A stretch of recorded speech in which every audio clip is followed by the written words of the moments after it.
The Hartley Show is an entertainment program and does not own any of the copyrighted material featured in this episode. All copyrighted material featured will be used as fair use for purposes of criticism, comment, news reporting, and/or research.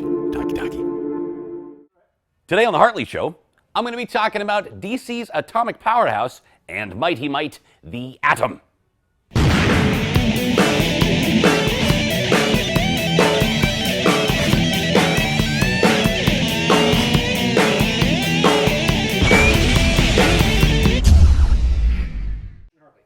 The Atom's first appearance was in October of 1940 in All-American Comics number 19. His name was Al Pratt, and he was a 98-pound weakling who was trained to physical perfection to the point that he could take on supervillains and fight crime with his two bare fists. Originally, Al joined the JSA, the world's first superhero team, and eventually he even gained superpowers. He had super strength and an atomic punch, but that didn't save All-Star Comics or All-American Comics from cancellation, and he sort of faded into obscurity. But he did create sort of a legacy character. His grandson was named Nuklon, and he, similarly to Atom, he originally had no powers. He was just a big, strong, tough guy, but eventually he gained atomic powers. He could change his density, phase through things, make himself harder, and grow in size. Now, eventually, with the New 52, when they revamped the DC Universe, they gave us, in the Earth 2 book, a new version of Al Pratt, who was part of the World Army, and he sort of had an amalgamation of both his powers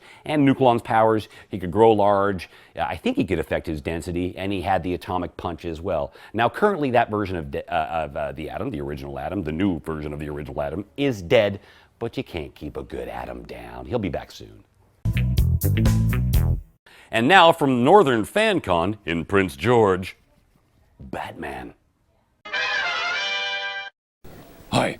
So I'm here interviewing Isaac Mustafa. Mustafa? That's a really sexy name. Not gonna lie. But you're like that Old Spice guy one time. Excuse me. You smell good. You don't smell like Batman. I smell like rubber and sweat and more rubber. Let's be real, Batman. You smell more like something else. Come on. Tell the people what you've been up to. No comment. Hair of the dog. We all know hair of the dog. Batman's been doing a little bit of boozing today, so anything that comes out of his mouth is not a representation of Warner Brothers Pictures. He's struggling today. His alarm's going off. We don't even know why, but probably some bomb in his pants or something. Anywho, yes, I'm Isaiah Mustafa. I also know as the Old Spice guy. 15 minutes, pre-registration, pre-judging for the cosplay contest novice category. It's going to be in the upper concourse in the workshop area. If you want to compete, just go up there. You do not have to be pre-registered to compete. As I was saying, Batman here, he's come over to give me a little interview, and who doesn't want to be interviewed by Batman? I mean, look, he's such a happy guy. It's all about my parents. Okay, I'm over it. Do you have anything new you're doing other than being much better looking than me or that super douche guy? Other than being paranoid that Batman's sweating next to me? No. Yes, actually, I do have something else I'm doing. I'm playing Luke Garraway on Shadowhunters on ABC Family. I mean, it's a family channel, so you shouldn't be talking about what you've been doing last night, Batman. We don't want to get into that now. You should have been fighting crime, but instead, I guess you were hanging out over at Shooters. I'm sorry, there's no tall buildings in Prince George. If I can't swing from one to the other, it's all face plants. Why do you need to swing? You're not Spider-Man. You're Batman. Don't screw with my logic. It's been working. Crap. Let me tell you what's not working. Your deodorant, okay? And let me help you with that. I'm the first person that you should talk to. Now, after we finish this little conversation we're having here, I'm going to get you outfitted with some Old Spice, and everything will be fine, okay? You're awesome. I stink. I'm Batman. Now, the second Atom, the one that most people are familiar with, Ray Palmer, originally appeared in Showcase, I think, number 34 in 1961, also of October, and I might add, a year before Ant-Man, so he was the original shrinking character. As I mentioned, this Atom, his powers were that he could shrink. Ray Palmer was working with this material called white dwarf material to shrink things. Correction, it's not white dwarf material, it's white dwarf star material. A little important to throw in the word star there.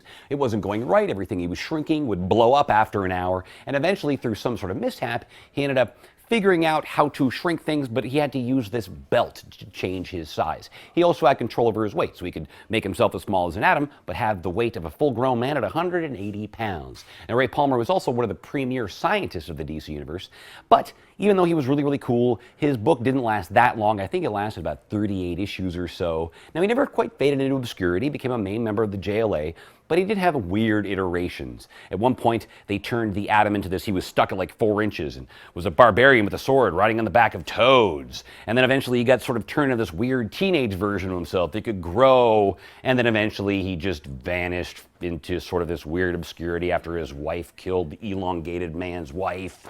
And this guy who loved him, I think his name was Ryan Choi. He was a scientist who admired Ray Palmer. He took over the role as the Atom, but he was killed by Deathstroke, the Terminator. And where we're at now, in the new 52 version, the pre-Flashpoint DC Universe, Ray Palmer, although he's all about shrinking things and a super scientist of the DC Universe, he hasn't quite adopted the name the Atom yet, although we have seen the current Ray Palmer from the pre-Flashpoint DC Universe in the future as the Atom. We haven't actually currently seen him as the Atom, even though we've seen him in an Atom-like suit, this armored suit shrinking. He just hasn't actually taken the name. He's just hinted at it.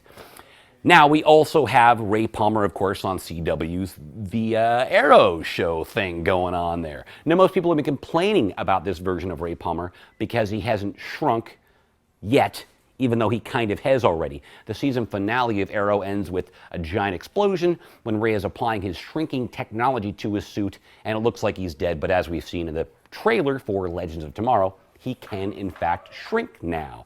Now, a lot of people are pissed off about this version of the Atom as well because they say he's more like Iron Man because he wears a suit of armor, but that does actually sync up with the post-Flashpoint DCU version of the Atom because the first time we saw him as the Atom, even though he didn't have the name, he was in a suit of armor.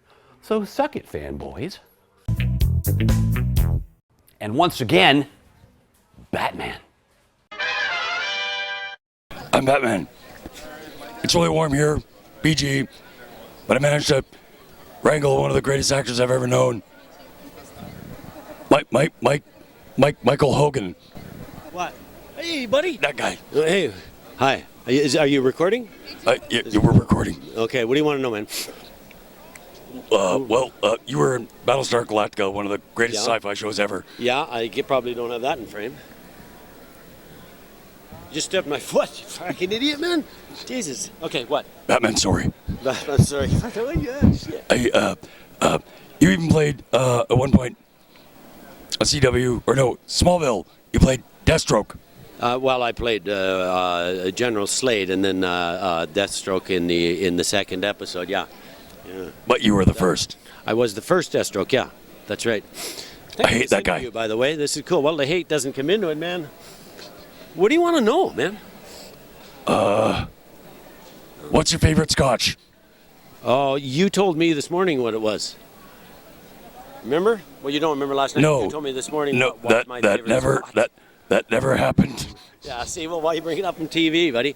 You told me my favorite scotch because I didn't know. I'm Batman. I get up.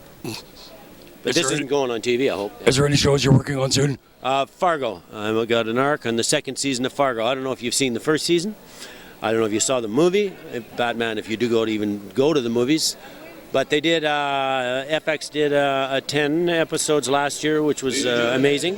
And they brought me aboard to do an arc on season 2, which was frackin' amazing. And you were on Teen Wolf 2. Oh, Teen Wolf 2 and Teen Wolf 3. And because of non-disclosure agreements, I can't tell you if I'm back on Teen Wolf. But that was frackin' amazing. When you're promoting shows, you usually have to say, oh, give it a season or two. With Teen Wolf, you say take the first episode, put it in, and watch 10 minutes. Well, shut it off if you can. You can't. It just rocks. I watched it. Guilty pleasure. You watched it? I watched it all the way through. Mountain Ash. My girlfriend loved it. You have a girlfriend? Anyways, what's the question? I do pretend to have a... Yeah, that's right. You're a good actor. I have to ask. I know I'm a jerk. Why is it all the time you play characters, they're always kind of a jerk, and you're such a nice guy? How's that work? Well, I don't know. That's a matter of opinion whether they're always jerks. It is interesting that they all seem to be end up alcoholics. I mean, I'll go along with that, but that I don't know. But at least I get a lot of everything's, all the booze is tax deductible. Batman likes this. Thanks for paying for last night, by the way, and next night's on me because I had tax write-off. The same scotch that I can't remember. Get it tonight to the stuff you had, buddy. You look like No, because of that. no comment. All right. I'm Batman. He's Michael Hogan. That's right. I'm Batman, but he's Michael Frakkin Hogan. God's damn right, man. Now, most people that are comic nerds are familiar with the original Adam, Al Pratt, that I just talked about. What most people are not familiar with is that he was based off a real person. There was this guy by the name of Joe Greenstein. He went by the name The Mighty Adam, and he was a strongman, a circus strongman. Now, this guy was from Poland. He was originally a young, sickly kid. He was also diminutive, about 5 feet. He was struggling with tuberculosis, and he was trained by a Russian strongman to basically overcome his hardships through physical training. Now, this guy had an amazing life. He came over to North America, escaping the persecution of anti-Semitism, and these stories about this dude are crazy, man. Not only could he bend steel with his mouth and hammer nails into boards with his bare fists, there was an incident in which he beat up basically 18 German douchebags that were all spouting some anti-Semitic crap with a baseball bat. He was uninjured, and when the case was put before a judge, I believe the quote was, "It wasn't a fight, it was a pleasure, Your Honor." So this dude, he was absolved of all charges, apparently because, they kind of hated Nazis and thought he was right. I mentioned he was uninjured, right? But that's not it. He was also married to a really hot model, and he had a job as a dock worker. And one of his coworkers was obsessed with his wife. So he came to work one day with a .38, shot him right in the head. The bullet didn't penetrate his skull. It either flattened on his forehead, as it says on Wikipedia, or just bounced off. Man. So there you go. Joe Greenstein. What a cool guy. So there you have it. The Atom. As always, a giant thanks to you for watching, and a massive thanks to Taz for letting us film here. See you next time. Hey, where'd Baldo go? He wants it. What are you looking at? Hartley's wee. Ah, yes. I was wondering what would break first. Your soul or your body? It's my best Bane impression. You had to bring that up.